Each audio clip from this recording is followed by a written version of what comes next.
I'm looking at a stack of documents here, and honestly, it reads more like a screenplay for a high-stakes crime thriller than a corporate history. It's quite the story. I mean, we have everything in this file. There's a murder in the lobby of a Milanese office building. There's a family feud so bitter it ends with an 81-year-old patriarch being sent to an American federal prison. And that's just scratching the surface. Right. There are allegations of tax evasion, secret offshore accounts, hostile boardroom takeovers involving, some of the wealthiest men on the planet. And yet, this isn't a story about the mafia or some drug cartel. No, it's the story of a brand. It's the story of a brand that you likely see every single day, maybe on a billboard or walking down the street on the arm of a celebrity or maybe even in your own closet. We are talking about a name that started in a tiny leather shop in Florence and somehow grew into a 7 billion euro behemoth. It is a remarkable trajectory. I mean, when you look at the company as it stands today, in early 2026, it's just this massive industrialized operation. It has thousands of employees, global distribution networks, and it's the centerpiece of the Kering group. But the origins they're incredibly humble. That's what's so fascinating. The distance between the founder, who is essentially a service worker, and the current corporate structure is just vast.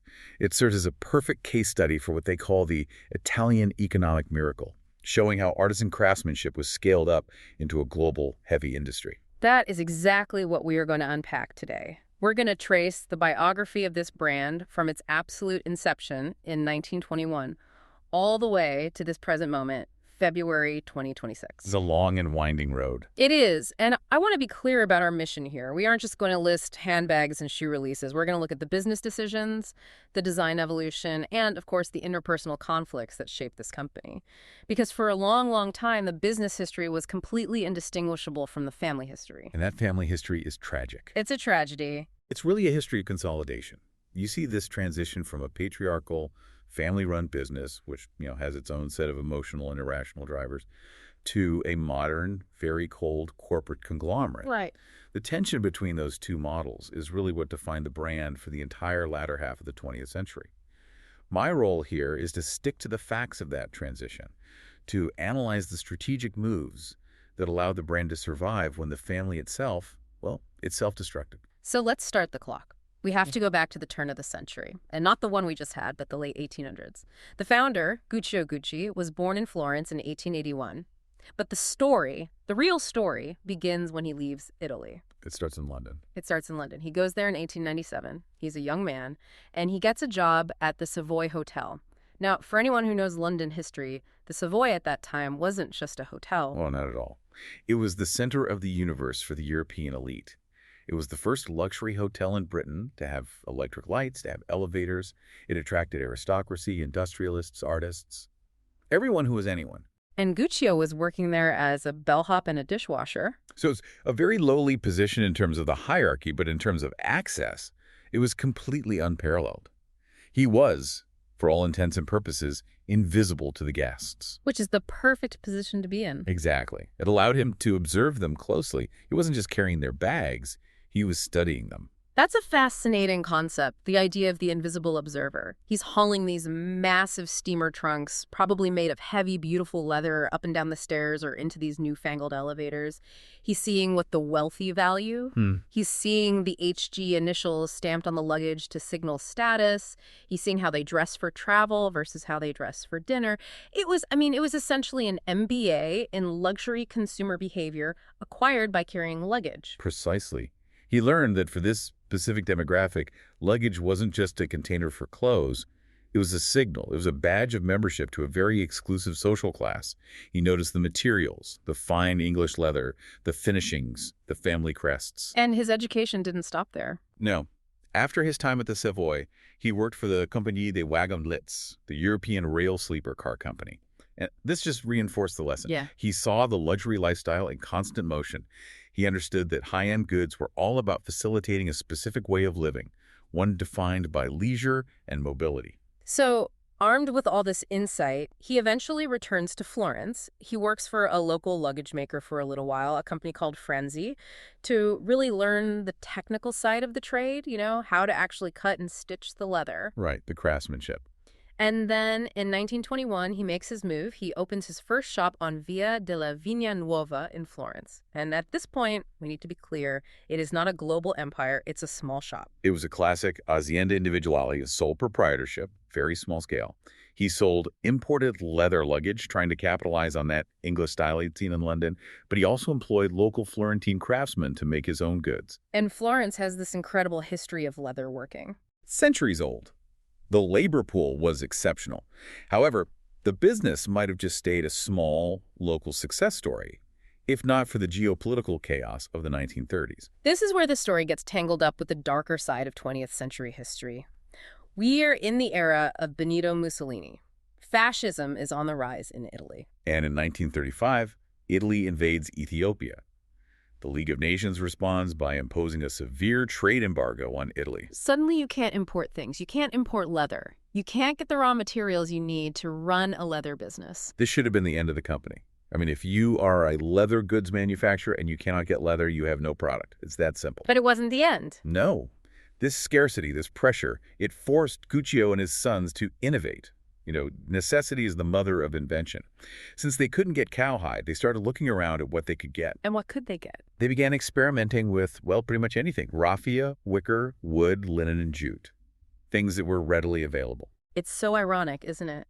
The materials we now associate with high-end summer luxury, the wicker bags, the woven fabrics, they were originally born out of pure desperation. They were poverty materials. They were used because the premium stuff was literally banned. That is often how luxury evolves. So what did they come up with? They developed a special woven hemp fabric, which they printed with a series of small connecting diamonds in dark brown on a tan background. This became the rhombi motif. It was their first signature pattern. And they developed a new tanning technique too, right? Yes, called cuello grasso, which translates to fat leather. It was a method that allowed them to use inferior quality hides and still get a supple, durable finish. If that embargo had never happened, they likely would have just kept making standard leather suitcases.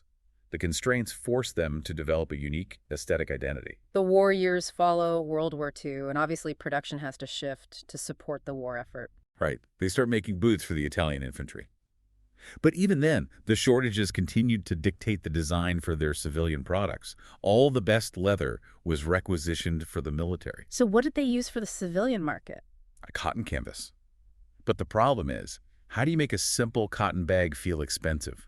How do you make it feel like a luxury item? You have to dress it up. You have to embellish it. So they stamped it with the double G symbol for Guccio Gucci, and they added these now iconic red and green bands. And those bands have their own story. They do. They are inspired by the girth strap. The band used to hold a saddle on a horse. It was a brilliant psychological play. How so? By referencing equestrian equipment, they immediately associated this simple canvas bag with the aristocracy, with horse riding, with a life of country leisure. It diverted everyone's attention from the fact that it was made of cheap cotton because they didn't have any leather. That red and green stripe is now arguably one of the most recognizable commercial symbols in history. Yeah. It was just a clever way to dress up a cotton bag. Amazing. Incredible. So, moving into the post-war era, the family dynamic really begins to get complicated. Guccio has 3 sons involved in the business: Aldo, Vasco, and Rodolfo. And it seems like Aldo is the one with the real ambition. Aldo was the engine. Guccio, the father, was very conservative. He wanted to keep the business small, exclusive to Florence. He was terrified of overexpansion. He wanted to protect the brand. Right. But Aldo, on the other hand, he saw the global potential. He'd been working in the shop since he was a young man. He pushed, and he eventually convinced his father to open a second shop in Rome in 1938. But his real vision was much bigger than Rome. Oh, much bigger. He saw the American soldiers in Italy during and after the war buying these goods to take home to their wives and girlfriends. He realized the real market was across the Atlantic. Before we get to that American expansion, there are 2 key designs from this immediate post-war period that we absolutely have to mention. They're still pillars of the brand today. The first is the bamboo bag from 1947. Again, this was a direct result of post-war rationing. Metal was expensive and hard to get. Leather was still scarce. But bamboo cane could be imported from Japan fairly easily. And they figured out how to work with it. They discovered that if you heated the cane and bent it, it created an incredibly strong, rigid handle. It looked exotic, it was completely distinct, and it was durable. It became an instant icon carried by celebrities like Ingrid Bergman. And the second key design is the loafer, which they launched in 1952. The horse-bit loafer. This was revolutionary in men's fashion at the time. Before this shoe, you essentially had formal lace-ups or very casual boots. There was nothing really in the middle. It created a new category. Casual elegance. The Gucci loafer, with that little metal horse-bit detail across the top, was something you could wear with a suit to the office, or you could wear it with trousers on the weekend. It became the uniform of the establishment. So the products are there. The icons are in place. Now they need a bigger stage. In early 1953, Guccio Gucci dies. It really marks the end of that founding era. It does. But just months later, in November 1953, Aldo makes the move that changes everything. He opens the first store in New York City on Fifth Avenue. This cannot be overstated. Yeah. In 1953, made in Italy did not mean what it means today. It wasn't a mark of ultimate luxury. French fashion was absolutely dominant. So for an Italian leather shop to do this? For an Italian leather shop to open a flagship store on Fifth Avenue was incredibly bold. Aldo was effectively planting a flag and claiming that his Italian goods were on par with the best in the world. It was a massive financial risk, but it established the brand as a global player instantly. And the Americans loved it. This really kicks off what we can call the golden age, running from the 50s all the way through the 70s. The brand becomes a celebrity favorite. Oh, completely. We see the Jackie bag, which was, of course, named after Jackie Kennedy. We see the famous Flora scarf made for Grace Kelly. The Flora scarf story is quite charming, actually. In 1966, Grace Kelly, who was then the Princess of Monaco, visited the Milan store. Rodolfo Gucci wanted to give her a special gift. She asked for a scarf, specifically one with a floral pattern, but they didn't have one. Not a single one in their inventory. So what did he do? Rodolfo commissioned the famous illustrator Vittorio Conero to draw one on the spot. I mean, immediately. He created this beautiful pattern with 43 different varieties of flowers, plants, and insects. It was so vibrant and intricate. And they printed it for her. They printed it on silk, gave it to the princess, and it became another core symbol of the house. A legend born from an off-the-cuff request. And the expansion just continues. They open in Palm Beach, London, Paris. They open on Rodeo Drive in 1968, which just cements that connection with Hollywood. JFK famously called Aldo the first Italian ambassador to the United States. He was a showman. He embodied that Italian charm. But as they grew, as they got more famous, things started to get a little weird. In the 1970s, they started licensing the brand name for some very unexpected collaborations. I really want to talk about the AMC Hornet. This is a detail that often surprises people. Yes, the car. In 1971, the company partnered with American Motors Corporation. And we should be clear, AMC was not a luxury car maker. Not at all. They made affordable, suburban family cars. Workhorses. And they made a Gucci edition. They released a Gucci Sportabout edition of the AMC Hornet station wagon. It had the red and green stripes on the exterior, and the interior upholstery was done in that beige fabric with the double G logo all over it. Just picture that for a second. You have a brand that outfits Grace Kelly and Jackie Kennedy, these global icons of taste, and now they are putting their logo on a station wagon in suburban Detroit. It seems like a massive disconnect. It was a disconnect, and it was the beginning of the brand dilution that would become a huge problem later on. Yeah. Aldo was chasing volume. He wanted to be everywhere, on everything. It wasn't just the Hornet. No, they also did a Cadillac Seville edition later on with the logo all over the headrest and the trunk. In 1974, they launched a watch, the Model 2000, which actually broke Guinness World Records by selling over 1 million units in 2 years. 1 million watches. They were moving from this idea of exclusive luxury to mass market premium. Yeah. And when you do that, when you make your logo that ubiquitous, you open the door to counterfeiting. Right. The 70s is really when the fake handbags started flooding the market. It was a direct byproduct of their own success. The logo had become such a powerful status symbol that people wanted it at any price, even a fake one. Did the company try to fight back? Oh, they tried. They developed a special brindle pigskin leather, which had a unique speckled appearance that was very hard to fake, and they sued everyone. In 1977 alone, they launched 34 different lawsuits for trademark infringement. 34 in 1 year. But they were playing whack-a-mole. The more popular they became, the more fakes appeared on street corners in New York. And while they were fighting the counterfeiters outside the company, they were fighting each other inside. This brings us to the next chapter, the family feud. This is really where the story turns into a Greek tragedy. By the 1980s, the family cohesion had completely disintegrated. It was a classic case of generational conflict. You had the third generation Aldo's sons, Paolo, Giorgio, and Roberto, and Rodolfo's son, Maurizio, all vying for power. They all felt entitled to run the company. And one son in particular was causing problems. Gucci, Aldo's son, was particularly disruptive. He wanted to launch his own separate line called Gucci Plus, using the family name but targeting a much cheaper demographic. And the family must have hated that. They sued him to stop him. He sued them back. It was absolute chaos. Board meetings became shouting matches. There were reports of physical altercations, of people hiding tape recorders in meeting rooms to get dirt on each other. It was a war. A civil war. Then, in 1983, a key event happens. Rodolfo dies. This shifts the balance of power dramatically. How so? Rodolfo leaves his 50% stake in the company to his only son, Maurizio. Now, Maurizio's young, he's married to the very ambitious Patrizia Reggiani, and he wants to modernize the company. But to do that, he has to get rid of his uncle, Aldo, and his cousins. And he plays dirty. Maurizio played a very, very hard game. He allied himself with the brand's lawyer, a man named Domenico De Sole. And he actually used the American legal system to take down his own family. What did he do? He provided evidence to the U.S. government that helped them build a massive tax evasion case against his uncle Aldo. Imagine that, turning your own uncle, the man who built the American empire, the ambassador of Italian fashion, over to the IRS. It was ruthless, and it worked.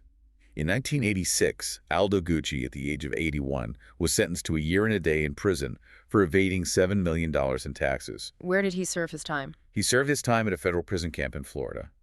It was a deeply humiliating end for a man who had been a titan of the industry. So with Aldo out of the way, Maurizio is finally in charge. But he isn't a businessman, he's more of a spender, and the company's finances start to tank. They plummet, and this is when the outsiders, the financial players, come in. Enter InvestCorp. Exactly. They are an investment fund based in Bahrain. In 1988, Maurizio desperately needed cash. The brand had been so diluted by all those licensing deals. I mean, there were thousands of products, from cheap mugs to keychains, that the prestige was just evaporating. So he sells a piece of the company. He sells nearly 48% of the company to InvestCorp to get a capital injection. His plan was to use the money to restore the brand's glory, to make it exclusive again. But he couldn't stop spending. No. He built a massive, lavish headquarters in Milan. He renovated the Florence office. He was burning through cash at an alarming rate while sales were still dropping. The investors must have been furious. By 1993, the company was on the verge of bankruptcy. InvestCorp had had enough. They forced Maurizio out. They bought the remaining 50% of his shares. And that was it. That moment in 1993 is the historical pivot point. It was the ends of the Gucci family's ownership of the Gucci brand. From that day forward, it was a corporate asset owned by financial investors. But the family drama had one final horrific act to play out. On March 27, 1995, Maurizio Gucci walked into the lobby of his office building on Via Palestro in Milan. It was a spring morning. As he started to walk up the steps to his office, a man stepped out from behind a car and fired 4 shots. 3 hit him in the back, and the 4th was a fatal shot to the head. Maurizio died right there on the steps of his own former office. The investigation took a long time. It took 2 years, but it eventually uncovered a plot that seemed pulled directly from a soap opera. It was his ex-wife, Patrizia Reggiani. She had been furious about the divorce, furious about the loss of her status as Lady Gucci, and furious that Maurizio was planning to marry another woman, which would have cut her alimony in half. So she had him killed. She hired a hitman. She arranged the whole thing through a psychic friend of hers. It was a sordid, bizarre affair. She was convicted in 1998 and sentenced to 29 years in prison. She ultimately served 16. The press called her the Black Widow. They did. So let's just recap. By 1995, the founder's grandson is murdered by his ex-wife, the family is completely out of the company, and the brand is owned by a Bahraini investment fund. It sounds like a recipe for a total shutdown. It should have been. But instead, this is when the brand experiences perhaps the greatest turnaround in modern fashion history. This brings us to the era of the Dream Team. InvestCorp needed to make their money back, and fast. They had a lawyer, Domenico De Sole, the same one who helped Maurizio running the business side as CEO, and they had a young American designer from Texas named Tom Ford. Ford had been at the company for a few years already. Yes, he'd been hired back in 1990 to do women's ready-to-wear, but he was relatively unknown. In 1994, he was promoted to creative director of the entire brand. Tom Ford and Domenico de Sol, they're legendary now. But at the time, this was a huge risk. Ford took this dusty, scandal-ridden leather goods company and turned it into the sexiest brand on the planet. The aesthetic shift was absolute. I mean, it was jarring. Under the family, the brand was conservative, equestrian, bourgeois. Tom Ford brought in what the industry quickly labeled porno chic. What did that look like? His fall 1995 collection, his breakout show, featured velvet hip huggers, jewel-toned satin shirts unbuttoned to the navel, and metallic patent boots.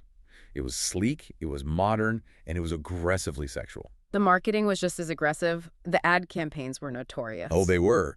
There was the infamous image of the model with the G logo shaved into her pubic hair. There were ad campaigns that looked like scenes from an orgy. It was designed to shock, to grab attention. And it worked. It worked incredibly well. In 1993, the company was losing money. By 1997, the advertising budget alone was $70 million, and sales were through the roof. Ford made the brand relevant to a young, fashion-forward audience who didn't care about the history of luggage from the 1920s. They wanted the glamour and the hedonism of the 90s. But whenever you have a company making that much money, that much noise, the sharks start circling. In the late 90s, LVMH, the French luxury conglomerate owned by Bernard Arnault, started buying up shares. And this is the famous Battle of the Handbags. It was a corporate war. It was what's known as a creeping takeover. LVMH started buying shares on the open market, quietly. They didn't make a formal offer to the board. They just kept buying until they owned 5%, then 15%, then 34%. Their goal was to get control without paying a premium. Exactly. To gain a controlling interest without the cost of a full buyout. De Sol and Ford were furious. They wanted to maintain their independence, or at the very least, control their own destiny. So they looked for a white knight. Can you explain that term for us? A white knight is a friendly investor who comes in to save a company from a hostile takeover. De Sol went looking for one, and he approached François Pinault, the head of PPR, which is the group now known as Kering. And they cut a deal. In March 1999, PPR bought 40% of the company for $3 billion. But wait, how did that stop LVMH if LVMH already owned 34%? This is the brilliant part. PPR bought newly issued shares.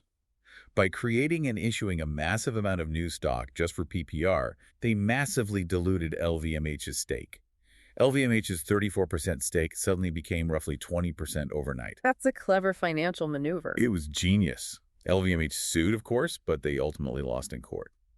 PPR, now Kering, secured control of the company. And as part of that whole deal, they bought Yves Saint Laurent and other brands to form the Gucci Group. This was the moment the modern luxury conglomerate structure was really solidified. So the good guys won, in a sense? They kept their independence from LVMH, but the Tom Ford era couldn't last forever? In 2004, both Ford and de Sol left the company. They couldn't agree on contract terms with the new owners, PPR. They wanted more creative control, more financial control, and more money than PPR was willing to give them. It was the end of a remarkable decade that literally saved the brand from extinction. This brings us to the middle years, from about 2005 to 2014. It feels like a much quieter period for the brand. After a brief transition, a designer named Frida Giannini took over as creative director. Gianni had a very tough job. Following Tom Ford is like trying to follow the Beatles.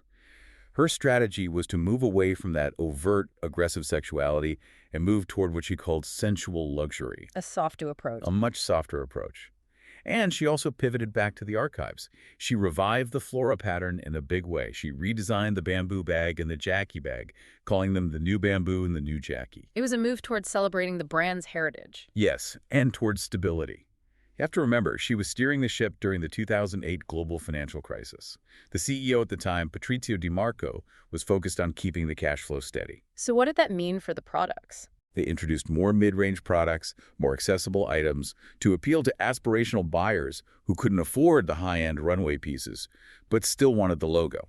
It wasn't the most exciting era creatively, but it kept the business healthy during a massive global recession. They also opened the Gucci Museum in Florence in 2011 for the 90th anniversary.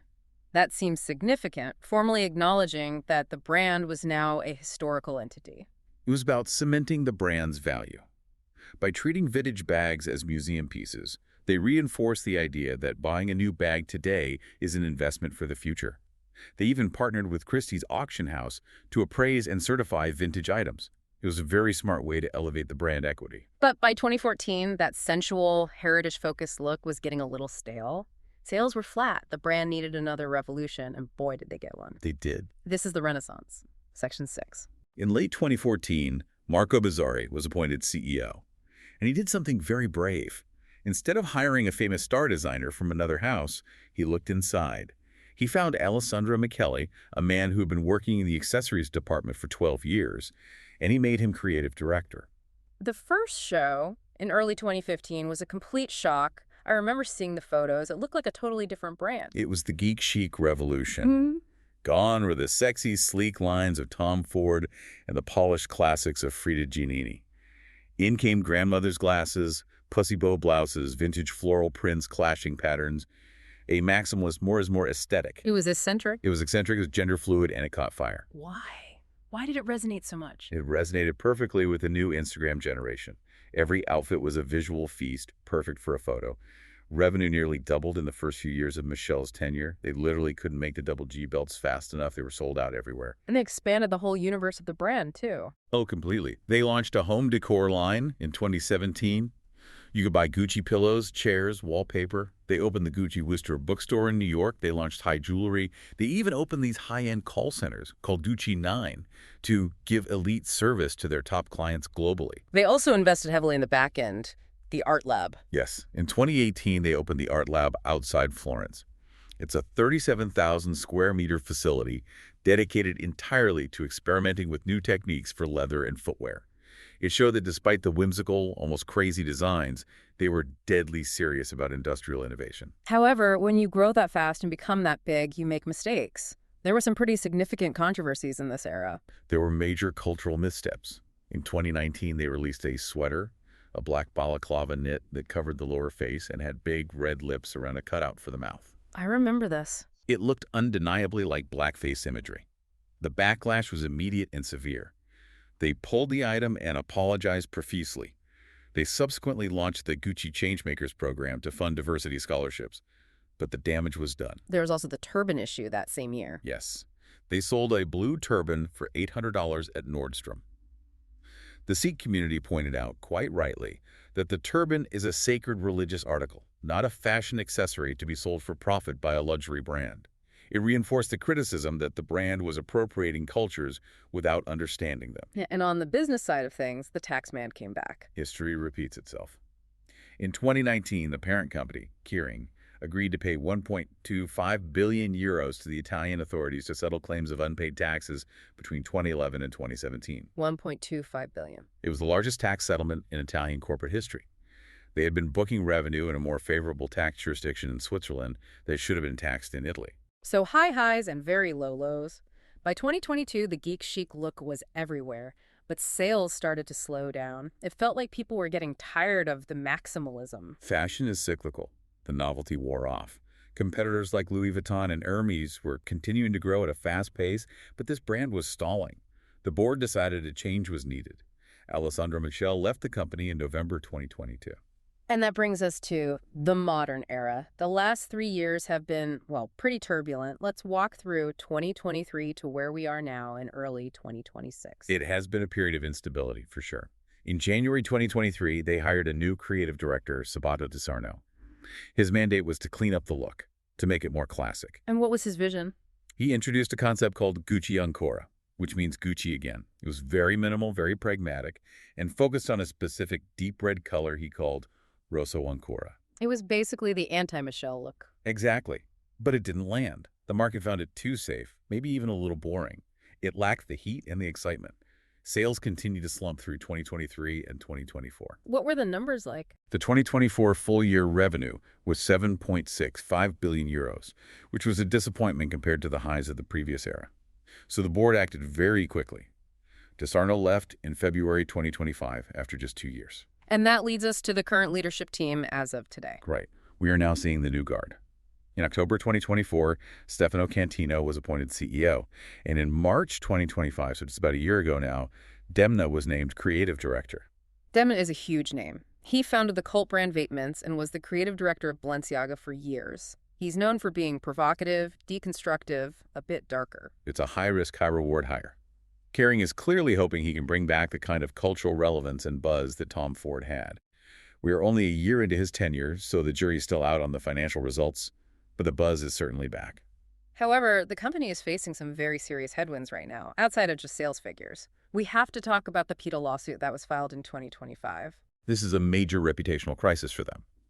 PETA filed a lawsuit alleging false advertising regarding the brand's sustainability claims.